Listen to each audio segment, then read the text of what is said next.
How to hug a porcupine. Easy ways to love the difficult people in your life.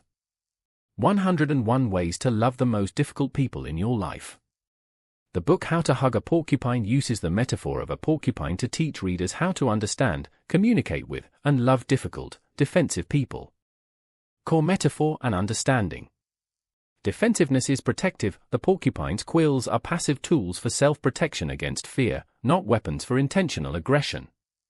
Human porcupines, prickly people, act abrasive or defensive because they feel threatened, insecure, or hurt.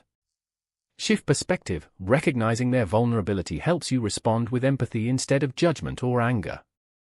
Key strategies for interaction. Keep your quills in. Do not react defensively or escalate when the other person gets upset. Take a step back and stay calm. Watch for warning signs. Learn what triggers the person's defensive quills, such as loud words or perceived conflict.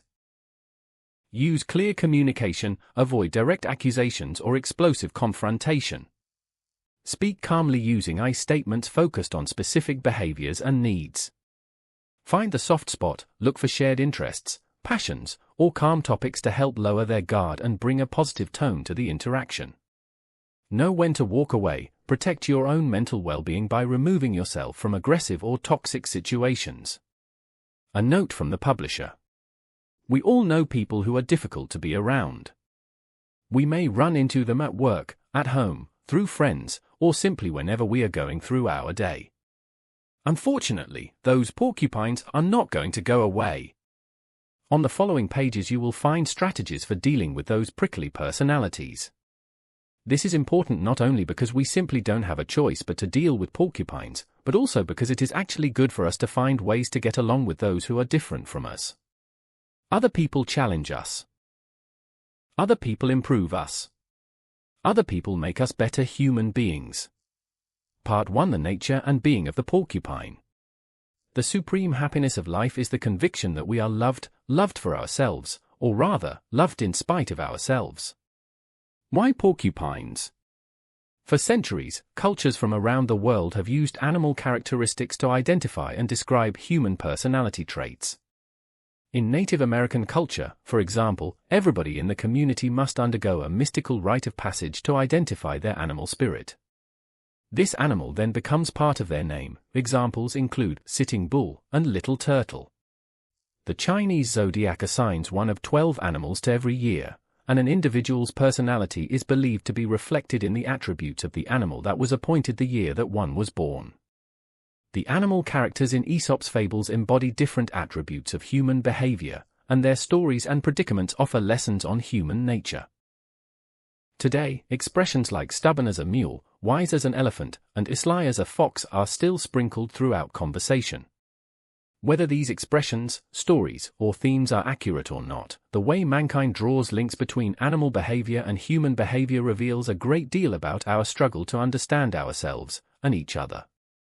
This book seeks to help you, the reader, understand and cope with a certain type of person, those individuals who are difficult and challenging. We call these people porcupines. Why? To answer that, we need to look at the actual behavior and habits of the porcupine. The porcupine in nature. Porcupines are rodents whose coats feature modified, spiny hairs known as quills. These quills are embedded in the skin, and a single porcupine may have over 30,000 quills in his coat. There are 27 species of porcupine, divided into two families, those found in the Old World, Europe, Asia, and Africa, and the New World, the Americas and Australia. Porcupine ancestors date from 30 million years ago. Old World porcupines live on the ground, while New World porcupines are avid tree climbers. Although some species of porcupine eat small reptiles and insects in addition to a diet of bark, roots, fruit, meadow grass, and tubers, most species of porcupines are strictly herbivores. They eat only vegetables. Unlike most herbivores, who have to seek safety in numbers, the effectiveness of the porcupine's quills as a defense against predators allows it to lead a solitary life. Even today, porcupines are generally misunderstood. Contrary to a legend which dates back to the Greek philosopher Aristotle, porcupines cannot throw or fire their quills. Nor are their quills poisonous. Their name itself is a misnomer. It derives from the Latin words porcus and spina, which together mean thorny pig. Porcupines are neither thorny, nor are they related to pigs. They are, in fact, most similar to beavers in habitat, diet, and temperament. Porcupine babies, called porcupets, are born with soft, pliable quills. Within a matter of hours, these harden into defensive weapons. The porcupine, threatened. When porcupines are threatened, tiny muscles at the base of each quill tighten, causing their quills to stand up and the porcupine to appear much larger than it really is. Then the porcupine will rattle its quills, grunt, growl, and stamp its feet, all in an effort to scare off its attacker. If the predator persists, the porcupine will turn its back, raising its tail and crouching defensively. Finally, the porcupine will charge backwards, whack the predator with its tail or throw its body at its attacker. This often leaves a handful of quills embedded, painfully, in its opponent.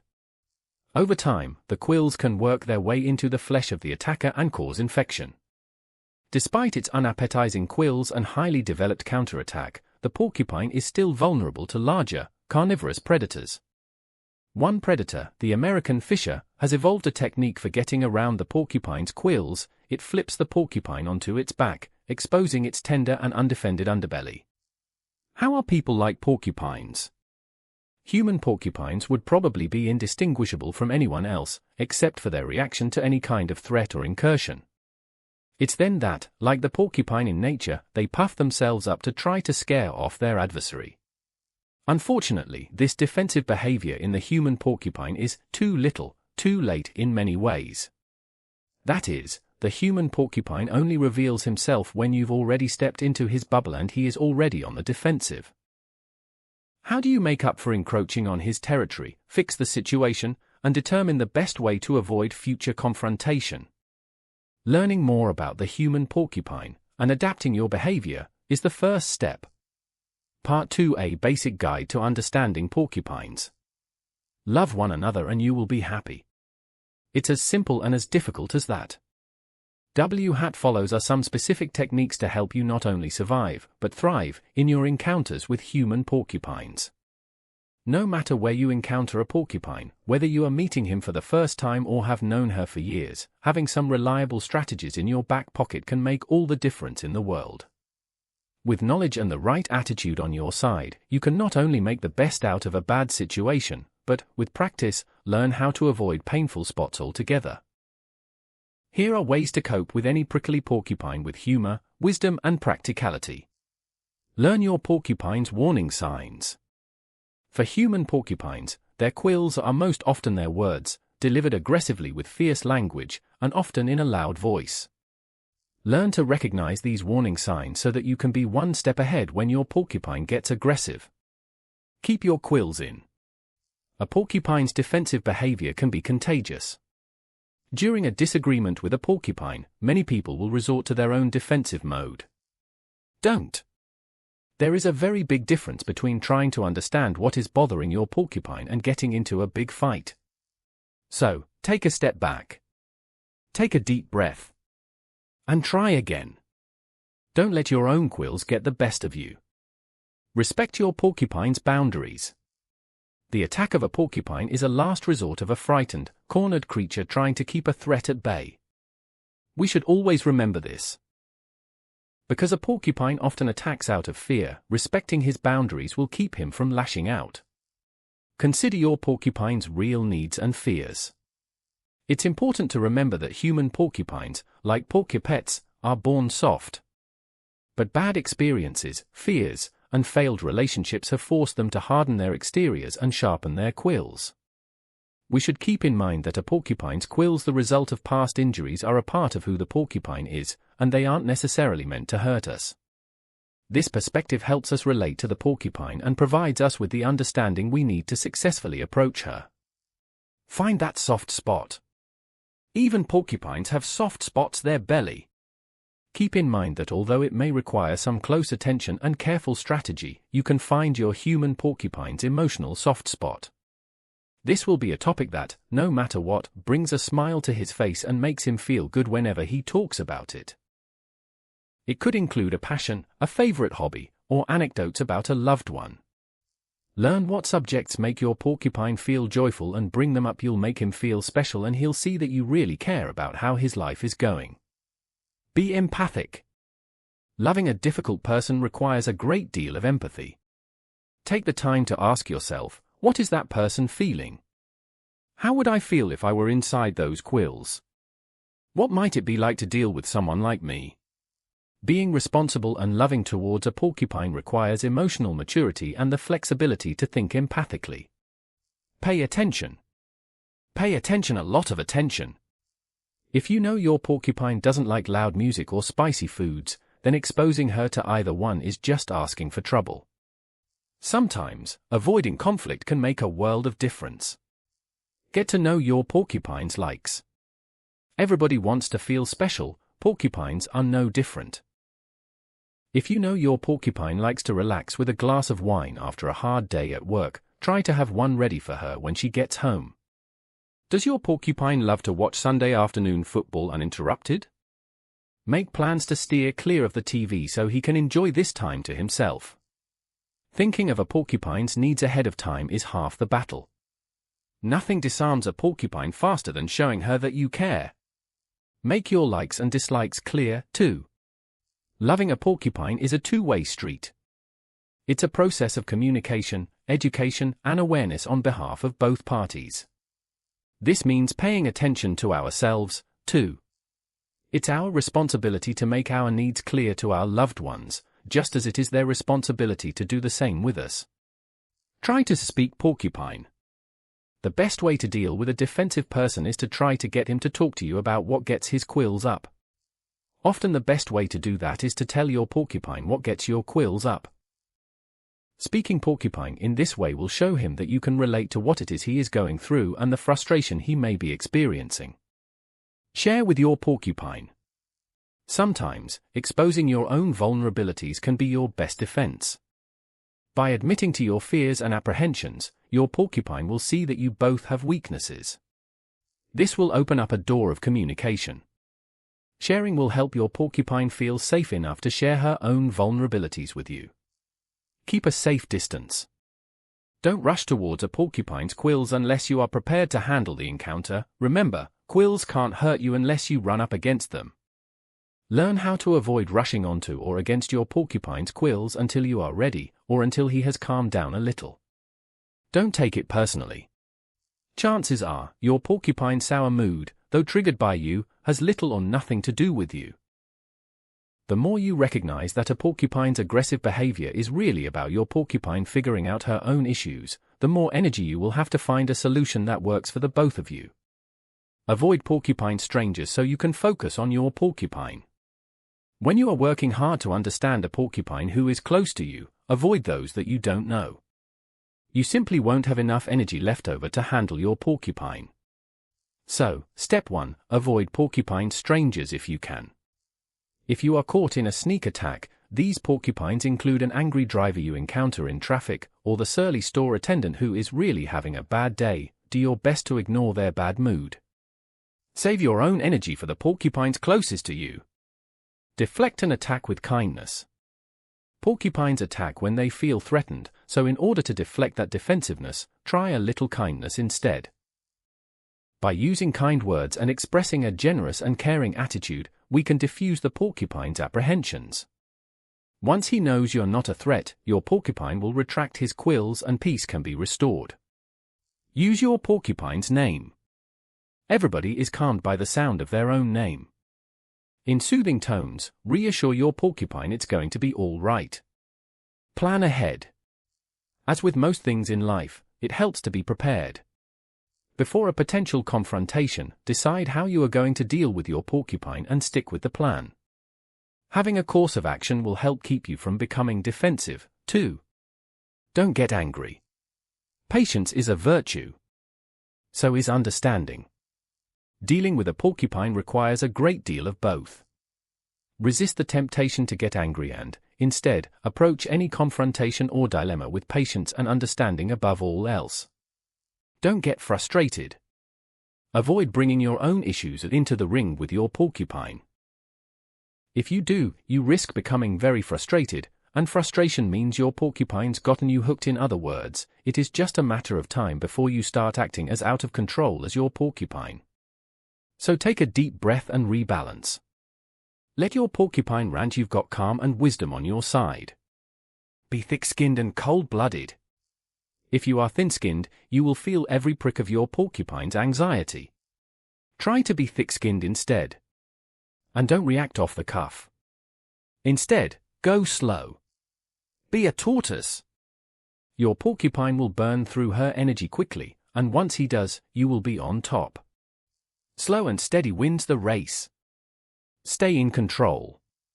The stresses, anxieties, and bad habits you bring to any encounter with your porcupine are a huge factor in determining how things will work out between the two of you. Remember, your relationship with your porcupine is a two-way street, and you must be a careful negotiator. How you behave, how you speak, react, even smile can shape the outcome. So, no matter what, stay in control, and don't let your emotions get the best of you. Stop. All right, so you are locked in an angry phone conversation with your porcupine. You're each saying things you don't really mean. What should you do? Stop. Would you run at a bull waving a red flag? Practice your backstroke in a pool filled with piranhas? No. So why would you go mano a mano with a porcupine? If your porcupine is backed up, quills quivering, back off. Pause and take a moment. Wait until things calm down before continuing. Get advice. One of the best resources for help dealing with difficult or defensive people is, well, other people. Ask friends, co-workers, or neighbors for their perspective. Chances are, each and every one of them has a porcupine in their life. Talking will help you get some things off your chest and perhaps provide you with some strategies, too. Let your porcupine vent. Everybody needs to vent. So let your porcupine rave if she needs to. In fact, encouraging her to get it all out can be an important first step towards change. After all, part of your porcupine's reason for being so spiny could be because she hits a roadblock whenever she has to express her feelings. It can be frightening to engage in a dialogue with someone else when you don't understand emotional language. So help her learn by encouraging her to get everything off her chest. Remember, you can help. Your love and attention are the crucial first steps to calming your porcupine. Give your porcupine time. Your porcupine's needs and fears go way back. Uncovering them and dealing with them is a time-consuming process. Don't rush things. Take the time that is needed. Your patience will be reassuring. First deal with your porcupine's feelings. Then with the problem. Too often, we focus on behavior, instead of the motivations behind that behavior. This is a crucial mistake, for it's in fact the motivation behind action that most needs to be addressed. When confronting your porcupine, consider his motivation first. Was he feeling afraid prior to acting out? If so, what made him feel that way? Thinking along these lines will help you ascertain how you can make him feel less threatened in the future. Don't forget, the porcupine's defensiveness is an emotional reaction. Diffuse the emotions and you'll diffuse the reaction. Make your porcupine feel safe. The best way to get your porcupine to retract her quills is to reassure her that she can trust you. Communicate with your porcupine openly, honestly, and empathically. This will help her understand that if there is an issue, that its roots must lie elsewhere. Remind your porcupine that she is safe with you. Be specific. Usually when we generalize about another's behavior, you're always late. You never tell me how you feel, it's because we're missing the point. It's easier to tackle your porcupine's issues if you don't speak in grand, sweeping terms. Instead, try being more specific. What has your porcupine done that bothered you? Start with that. Be clear about why and how it bothered you.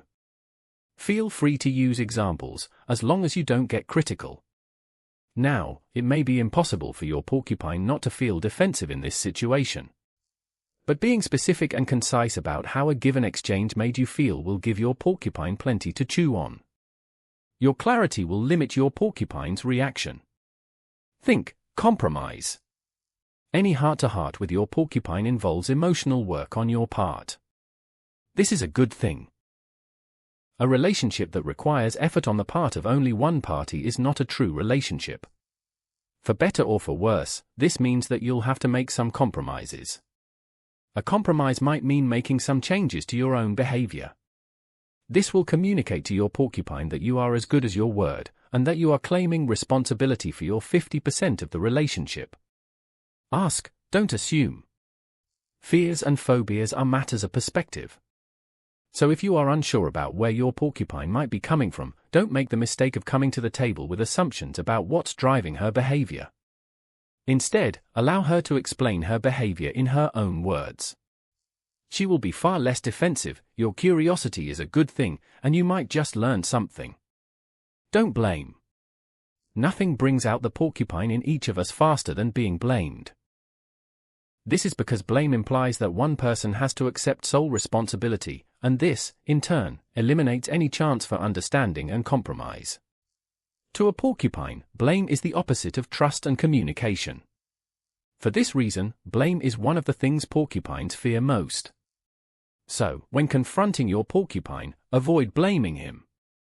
This means never using you or your, when you did this, etc., otherwise he will get defensive immediately. Be very specific about how your porcupine's behavior affects you, but be expressive about your feelings, and don't place blame or pass judgment. Don't try to win. There are no winners and losers in a relationship. The same goes for discussions with your porcupine. If you're trying to win, you're sure to lose. This doesn't mean that there is no such thing as a victory when it comes to relationships with porcupines. Any discussion that promotes honesty, openness, and a willingness to talk and change is a victory for you and your porcupine. After all, you are a team. Respect the porcupine, if not the behavior. Anyone approaching a human porcupine has to be properly prepared. An essential part of that preparation is the ability to differentiate between your porcupine and his behavior. They are not the same. While we may not always agree with what our porcupine does, we should never lose sight of why we care for him. We can disagree with or be hurt by our porcupine's behavior, but the porcupine remains front and center in our concerns. We may be disappointed by the deed, but we cherish and respect the doer. Show care and respect in all your interactions with your porcupine. Don't be manipulated. When cornered, who hasn't been defensive, blamed someone else, lied, or created a diversion? This strategy is, unfortunately, human nature, and this means of behavior is especially common in porcupines. So, when dealing with your porcupine, be prepared for psychological strategies you haven't faced since the playground. I'm difficult? What about you? This kind of cyclical argument really isn't all that different from fine rubber and your glue. When this starts, be ready for it, and resist. Don't let your porcupine pull you into this counterproductive back and forth. These tactics are fear-filled ways to dodge the question, and they will get you nowhere. Instead, stay calm and in control. Set an example. This is another way of saying that, when dealing with your porcupine, you need to set a good example. So, just as you should avoid being defensive, you should also try to be as communicative, understanding, and generous as you'd like your porcupine to be. Setting an example shows that you are committed to change for the both of you. Think, Socrates. The Socratic method of teaching, named after the Greek philosopher Socrates, depends not on lectures, but questions. By asking the right questions, you can lead porcupines around to your point of view and make it seem like they got there all by themselves. Instead of railing about your porcupine's behavior or reactions, ask her for his version of things. Questions like, what did it feel like when you did this, or how did you feel when this happened, show that you are paying attention. This will be welcome, and, by not limiting the discussion to your take on things, you will encourage him to open up. The next thing you know, the two of you will have revealed aspects of your porcupine's personality that may not have been known to either one of you. Be as good as you can be. I should be clear by now, dealing with your porcupine will require your very best effort. You will need to be patient, kind, and loving. You will have to be generous, understanding, and empathic. In short, to love a porcupine, we must be the best that we can be. Don't be dismissive. It's not your place to agree or disagree with someone else's feelings. So don't dismiss your porcupine's fears, anxieties, or concerns. If she feels them so much so that it affects their behavior, then those feelings must be respected and dealt with. Don't demand. Your way of dealing with a certain situation may not be right for your porcupine, and you must accept that. In other words, don't confuse swear sharing with demanding that your porcupine share. Solutions may seem crystal clear to you, but that doesn't matter. What matters is what is best for your porcupine. Accepting this limitation is essential to finding a way to successfully communicate with your porcupine. Don't interrupt. Interruptions are power plays. They're ways of suggesting that what you have to say is more important than what someone else has to say.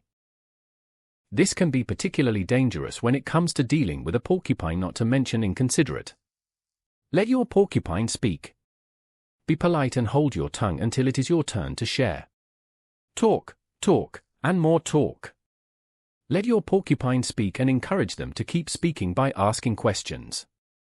A talking porcupine is too busy thinking and feeling to get defensive. Even better, a talking porcupine will give you clues about what makes him tick. You can use this information in the future to relate even more fully to your porcupine. Accept responsibility, then apologize. Apologies can be suspicious. After all, there is really no commitment behind the words, "I'm sorry." What's really required of an apology is responsibility. That is, we need to first show that we understand what we did or said, and then own up to it. Then, and only then, can we give an apology that is truly heartfelt. We may have to face some consequences as a result, but meaningful apologies are the only way to move forward. Communicate your needs clearly. You can't accuse your porcupine of stepping over the line if you've never taken the time to draw that line. In other words, until you clearly state your needs or boundaries, your porcupine cannot respect them. The first step is yours: state your limits. Abandon the useless ambition to be right. No one is right all the time. In fact, most of us aren't right much of the time. Imperfect as we are, we nevertheless take great pride in suggesting to those around us that we have everything in working order, and we further insist on our own perfection by declaring that the problem isn't with us, it's with someone else. This kind of defensive thinking is a recipe for disaster when it comes to your relationship with your porcupine. Remember, there's plenty about ourselves for each and every one of us to work on and change, plenty of bad habits to overcome. Stay humble. Obsessing about being in the right will lead nowhere. Be a good companion. The greatest gift you can give your porcupine is the sense that she is not alone. If she is facing a tough time or is confronted with something she's not prepared for, let your porcupine know you'll always be there to help her. This will give her the reassurance she needs to deal with difficult issues and will strengthen the bond you have with her. Remember, you are on the same team. Part 3: Where Porcupines Dwell. I always prefer to believe the best of everybody, it saves so much trouble. We've laid out some general strategies for loving your porcupine. Now it's time to get much more specific.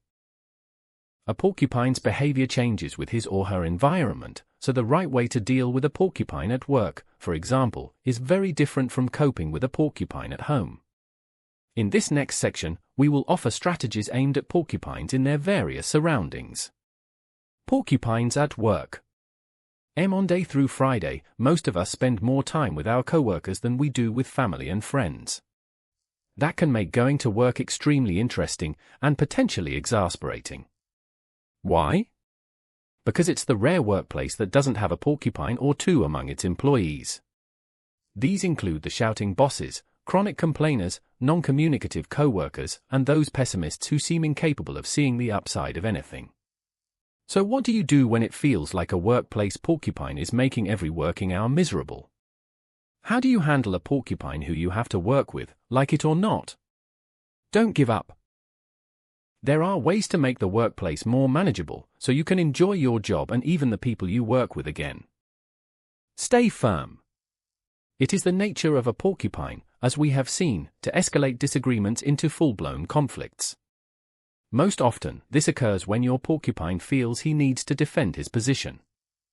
It follows that, when your porcupine is most defensive, it probably means it is because you've hit a nerve. In other words, you have raised a workplace issue that needs to be addressed. So the next time the boss is shouting and his quills are up, don't back away. If your complaint or concern is legitimate, then you have every right to air it. What's more, you have a responsibility. No matter how high the noise level gets, if you are in the right, stay firm. But don't be stubborn. Remember to be firm, not stubborn.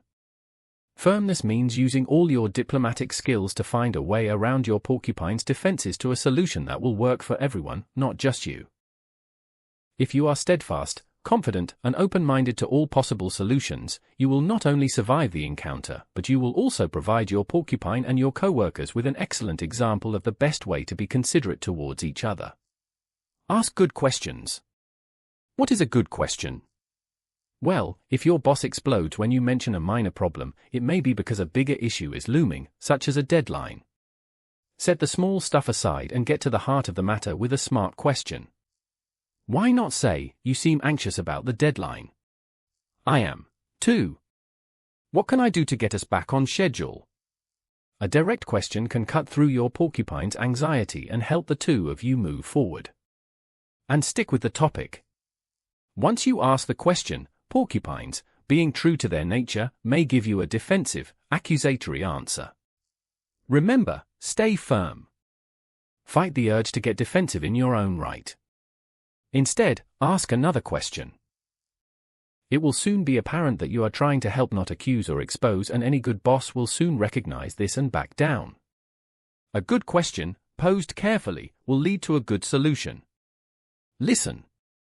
By listening, you are transformed from a potential adversary to an ally. By listening, you become someone to be trusted. By listening, you cease to be part of the problem and become, instead, someone who has the information to offer a solution. Try to see things through your porcupine's eyes. Chances are, your porcupine's anxiety is legitimate. Once again, your empathy is your best strategy. Try to imagine how you would feel, whatever the challenge. Share that feeling with your porcupine. When she understands that she's not alone, her defensiveness will lose some of its steam. Be supportive. Workplaces and job sites can be fiercely competitive environments and bring out the worst in any porcupine. Avoid repeating a pattern of accusations followed by self-defense. Instead, use empathy, firmness, and sensitivity to diffuse workplace competitiveness. This is the best way to move beyond combative behavior and step into a new, more fruitful, mode of coexisting. Look for common outside interests. There is a good reason for holiday events, bowling teams, or company picnics. They help employees meet and get to know one another. So, if your company doesn't have extracurricular events such as these, plan some. Go see a ball game, relax at a local park, or catch movies and a coffee on a Friday after work. Odds are, you will find that you share many things with your co-workers. By discovering and sharing these in an informal setting, you will be paving the way for more successful, efficient encounters in the future, and you will be building the trust necessary for cooperation. When conflict arises, interpersonal tools can really help. Work to know more about your co-workers. Let's make a deal. Negotiation is a fine art. To truly negotiate, the disputing parties must understand each other's needs and demands, avoid getting emotional, and really concentrate on the facts of the matter. This is key in dealing with porcupines. So, go ahead. Make a deal with your porcupine. Be strong enough to admit when you are wrong. Admitting fault, which is not the same as apologizing, is a healthy, essential emotional act. By owning your actions, you will be setting an example for your porcupine to do the same. If there is no shame in admitting fault, then there is no fear of blame, and this gives your porcupine one more reason to feel at ease with you. Porcupines at home. Family life is the building block of society, the primary arena of social interaction. In this way, life at home can provide us with the tools we need to prosper as we grow, or cripple us with insecurities and bad habits. It is within the family network that we learn who we are and how to deal with others. Family life, therefore, is ground zero for learning how to deal with your porcupine. We all must deal with difficult spouses, problem children, or grouchy parents. How we do so will help shape the quality of our daily lives. Here are some hints. Your porcupine spouse. Living with a porcupine spouse can be particularly difficult. Not only do we live with our spouses and share our lives with them, but they also live in our hearts. This means their prickly quills can really hurt. These kinds of injuries not only tempt us to act defensively, releasing our own inner porcupine, but also cause a lot of damage to our relationships in the long term.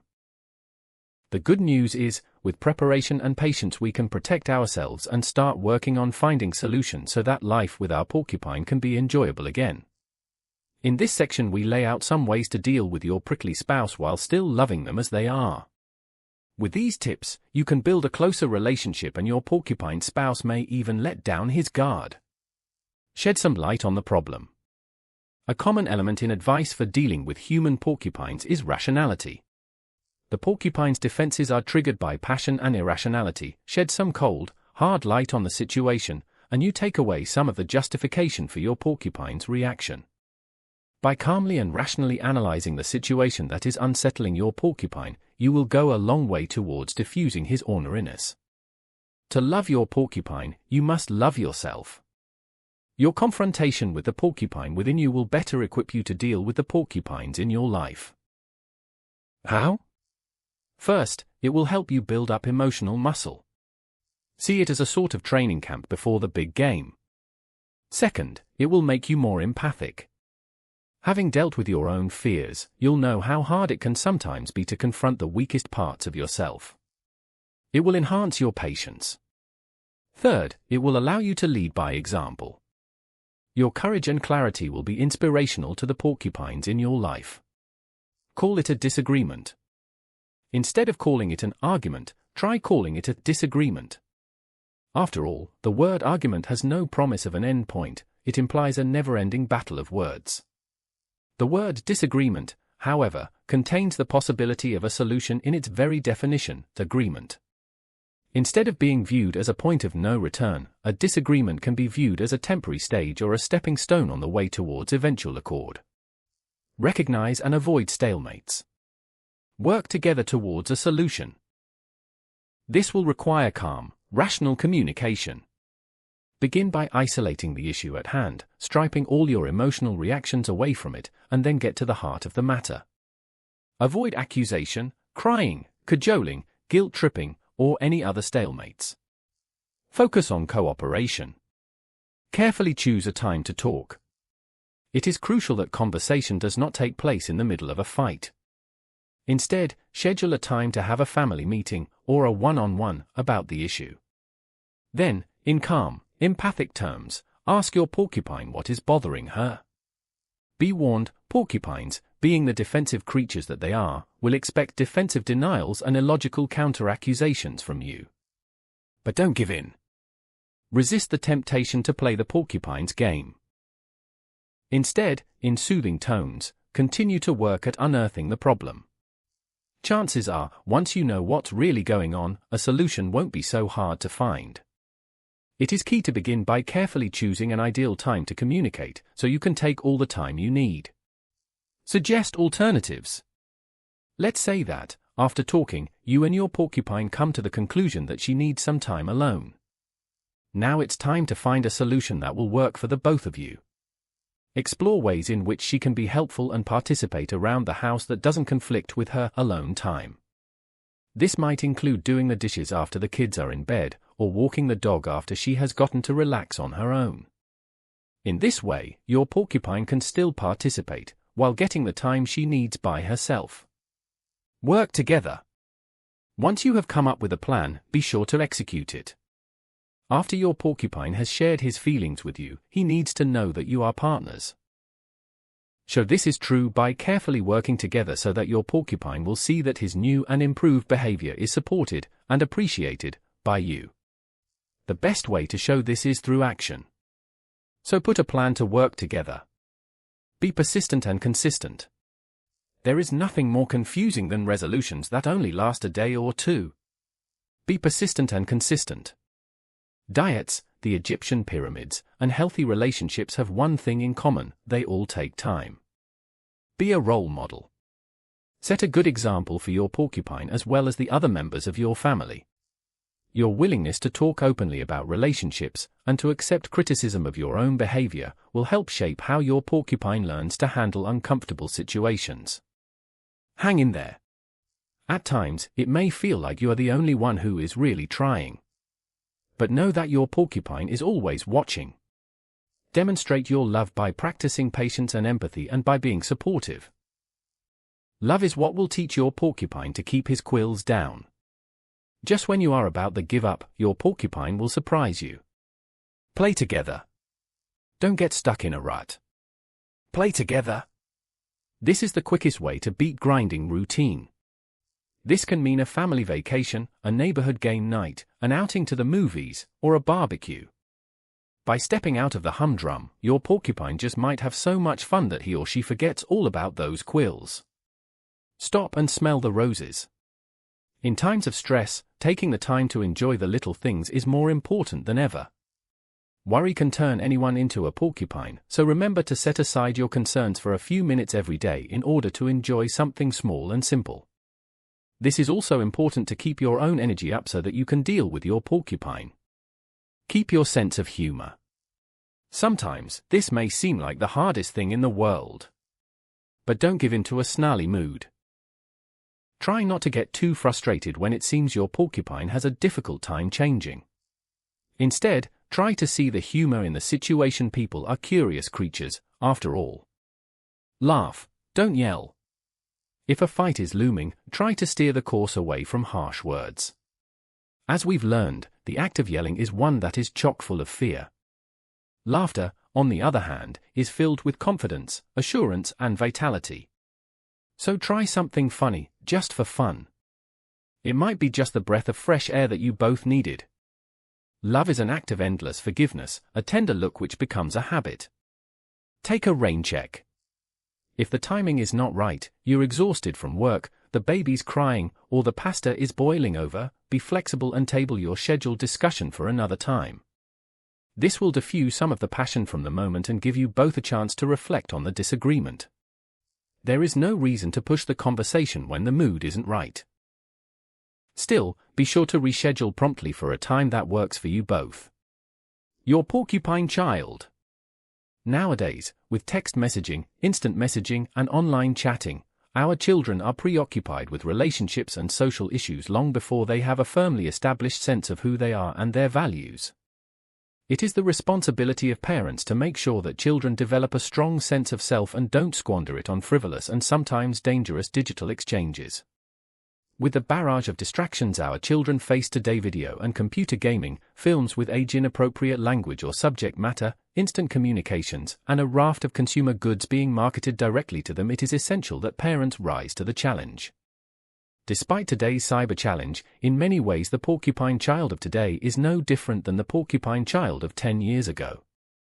Consistency, honesty, and clarity are still vital parenting skills. Here are some ways to be a good parent when your child gets prickly. Explain your values. Too often, our moral values emerge after the fact, in a sort of default mode. For example, we don't inform our children we don't accept lying until they are caught in a fib. Needless to say, it's too late at that point. Be forthright and clear about your family values, especially in regards religious faith, tolerance of others, and issues like honesty, trustworthiness, and generosity. This will make it easier for your child to understand the next time you offer her a lesson, and, ultimately, will help her determine what's right and wrong on her own as she grows. Explore your values.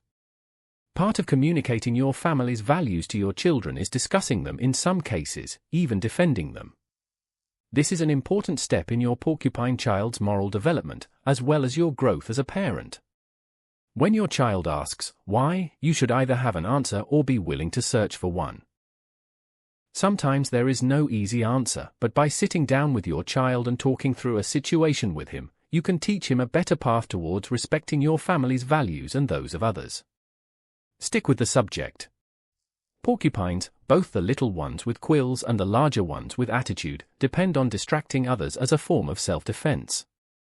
What are accusations and explanations but ways of shifting attention away from the offending behavior and onto something or someone else? That's a classic distraction technique. Don't fall for it. Instead, remember that the best way to bring a disagreement with your porcupine to a swift conclusion is to stay on topic. Never let yourself get distracted. Don't lecture. Explain. Explore. But don't lecture. In dealing with porcupine children, you are attempting to draw their feelings out into the open.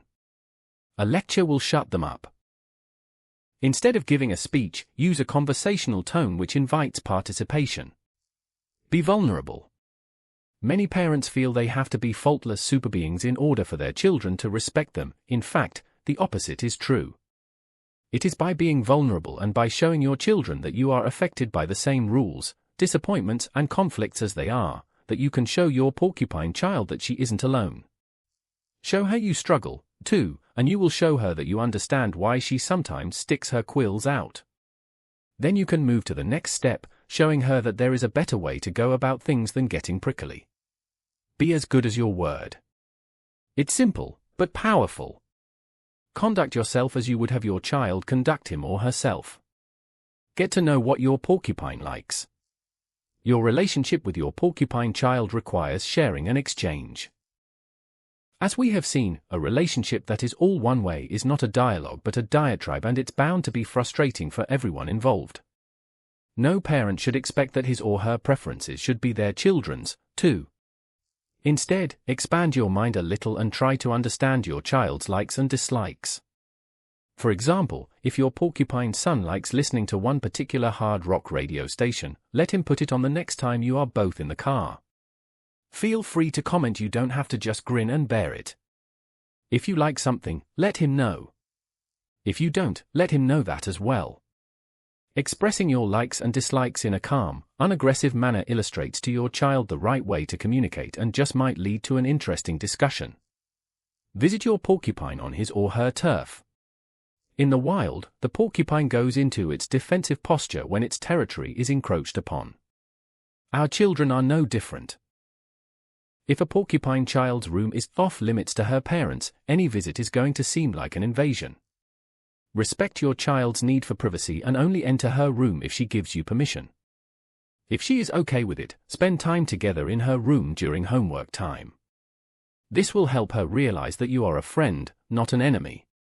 Unplug yourselves. It's difficult to regulate your children's text messaging if you are texting as much as they are. So why not plan non-digital hours or days into your family schedule?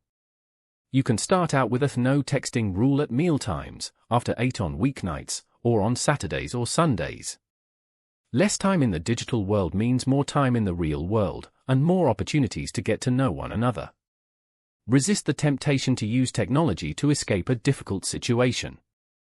Enjoy yourselves. For free. Competing with TV, video games, cell phones, computers, and other means of entertainment can make spending time with your porcupine child a real challenge. So be sure to turn off the television, the computer, the Wii, and the Xbox every once in a while, and break out a deck of cards or favorite board game. If your kids don't know the rules, teach them poker, gin rummy, war, old maid, or any other game you know. Chances are you'll have fun and get a chance to see a side of your kids you'd miss if you were all staring at a TV screen. What's more, it will be your family's fun best memories are made of. Homemade, real-time fun that the love is the condition in which the happiness of another person is essential to your own. Listen as much as you speak. A verbal exchange in which one person speaks more than they listen is not called a conversation, it's called a monologue. Resist the temptation to listen to the sound of your own voice. Instead, ask questions and engage your porcupine. When he speaks, get him to explain, not just complain. And listen for as long as he needs you to. The porcupine parent. The relationship between parent and child is a tricky one. As individuals, a parent and their offspring may not always agree, but as family members you want to be there for each other. This dynamic can make for a lot of friction. The situation is especially difficult when, as adults, we want to be independent, yet still seek to have a connection to our parents. We love our parents, but we can be overly conscious of their faults and shortcomings. We love our parents, but it may seem that the difference between their life experiences and our own is too vast to overcome. Still, we all want to rise above old habits and establish meaningful relationships with our parents. This can be especially hard with a porcupine parent. How do we learn to live with a porcupine parent that might be grouchy, judgmental, critical, or just about impossible, let alone appreciate him or her? It can seem like a hopeless task. Fortunately, there is a solution. First, take a deep breath. Now, read on. Understand that was then, this is now. For most of us, childhood is a time when we develop self-awareness and self-reliance. Often, our growing sense of self collides with our parents' sensibilities, expectations, and values. Although such conflict is often painful, it is vital to attaining independence. Some children and their parents, however, cannot forgive or forget the specifics of that conflict. Things like screaming fits, slammed doors, or hurtful words continue to sting, even into adulthood. When dealing with a porcupine parent, remember, that was then, this is now. Our now may contain echoes of the past, but it can also be a brand new start. In other words, although we may strive to understand the past, we do not have to be a slave to it. The direction of our present, and our future, is up to us. Meet your parent as a stranger. Try this experiment. Pretend you are on an airplane and you have just taken your seat for a transatlantic flight next to an older stranger, in this case, your parent. How would you start a conversation? What might you learn about him or her? How would you relate to one another? Be as specific as you can when you imagine the conversation. Think about how, as you discovered more and more about each other, the conversation would start to flow. Maybe you would even make plans to meet again after the trip. There is no reason that kind of mutually satisfying, mutually engaging conversation can't take place at your kitchen table. There is much about each other that you or your parent don't know. The more you share, the more you may discover you have in common. Put yourself in your porcupine's shoes. Sometimes it can seem that, no matter how hard you try, your porcupine parent is still being difficult. No matter what you do, something always seems to be wrong with your cooking, your child-rearing skills, the way you dress, everything. This can be very frustrating. Keep in mind that you were once reliant on your porcupine parent. Now, that is no longer the case. Your parent may be drawing comparisons between their parenting and yours, their house and yours, their lifestyle and yours as a way to maintain their influential role in your life. This isn't malicious, she is just operating the way she used to. Appreciate what she is dealing with. Try to understand why changing might take time for her. Your calm and empathic manner will diffuse most situations. Allow your parent a legacy. Everyone, especially a porcupine, has an image of themselves as they wish to be seen and remembered by others. An amazing dancer. An expert fisherman. The life of the party. A prize-winning baker. Let your porcupine parent define his legacy and explore it with you and your children. His concept of himself may not coincide with what you cherish him for. But it is how he thinks of himself and would like to be remembered. Honor this. And think, you might also learn about aspects of your parent's life that you never knew. Keep your porcupine parent involved. A parent may be acting like a prickly porcupine simply because she is bored. Involve your parent in your daily life. Invite her to join you on trips to the movies, errands in town, light lunches, or barbecues at a friend's or neighbor's house. Let her plan some outings for the two of you as well. If your schedule seems too hectic for her, try to slow down or encourage her to get involved in other activities. Then, regroup at the end of the day and let her tell you all about what she experienced that day. Calm with care. Openness trumps defensiveness. Care beats mistrust. Attention cures fear. By staying present and engaging with your parent, you are communicating love to your porcupine. Porcupines out and about. How often have you run across someone who is clearly having a rotten day, if not a lousy week? These individuals can include a surly phone customer service representative, a checkout clerk with attitude, or a grouchy waitress. What is the best way to deal with them? After all, we don't know them that well, and it can be hard to know how much time and energy to invest in negotiating their moods and struggles. But just because we may never run across this porcupine again doesn't mean we shouldn't try to make the best of the situation. Here are some strategies for making the best of those run-ins with life's unexpected porcupines. Try a kind word. Some days you just don't have the time to really talk to someone and guide them past whatever is bothering them, and, even if you did, some porcupines just stay prickly no matter what. So, keep things simple, and just offer a kind word. Sometimes, that's all that's needed to change a porcupine's outlook. Don't blame yourself. If a situation quickly becomes awkward when you encounter a strange porcupine, remember, it isn't your fault. The awkwardness is emanating from the porcupine. You are not to blame. Don't blame yourself. If a situation quickly becomes awkward when you encounter a strange porcupine, remember, it isn't your fault. The awkwardness is emanating from the porcupine. You are not to blame. Know when to walk away. Being compassionate doesn't mean being a pushover. Your porcupine may have some problems he wants to get off his chest. Encourage him to express it in constructive ways. But if his vocalizations get personal, you have every right to walk away. Consult a manager. Asking to see a manager may seem like an embarrassing last resort. But you may, in fact, be providing the porcupine in question with an opportunity. It is quite possible that her employer has needed to address a long-simmering situation for some time now. So, if it seems necessary to you, calmly and politely ask for the manager. With the right attitude, you just might lead all parties involved towards mutual understanding and change things for the better for good. Part for the porcupine within us all.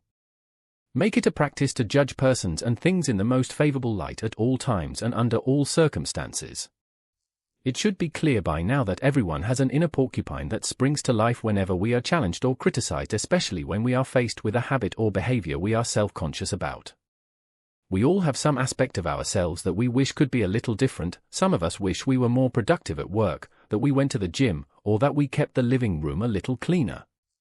These are our sore spots, and, lo and behold, whenever someone brings them up, our porcupine springs into action. Instead of considering someone else's thoughts or conserving our energy, the quills stand up, and our porcupine defends our work performance, physical stamina, or the cleanliness of the living room with fire and fury. By the time our inner porcupine retreats, we have caused a fight, wasted a lot of energy, and moved ourselves even farther from the opportunity to change. Remember, when it comes to successfully interacting with the porcupines in your life, it is crucial that you start with the one you know best. You. Be brutally honest with yourself. We can't expect our loved ones to be honest and responsible about their actions if we can't do it ourselves. So take stock of your faults and weaknesses. That's the first step towards change. Recognize your defensiveness. Everyone manifests their anxieties and defensiveness in different ways. Some people get whiny. Others become short-tempered and irritable. Some find they eat too much, or not enough. Others tune out. Learn to spot the clues that signal your defensiveness. That way, you can get to the root of what's really wrong, rather than continuing to act out in unproductive ways. Acknowledge your shortcomings. What are you defensive about? Why? These are crucial questions that you may or may not be ready to answer. But you must ask them if you are ever going to get to a solution. If you need help, ask a loved one, friend or therapist. Don't cut corners. Confronting yourself is the hardest, most essential challenge you will ever have to face. Be kind to yourself during this process, but be honest about what you need to accomplish and commit yourself to the work that needs to be done. Acknowledge your shortcomings. Make a plan to deal with them. And stick with the plan no matter how much you may try to talk yourself out of it. A last word. You have come to the final page of this little book. We sincerely hope these tips have helped prepare you for dealing with all of the porcupines in your life. Most of all, we hope these words have shown you that all people, even the prickly ones, need and deserve love.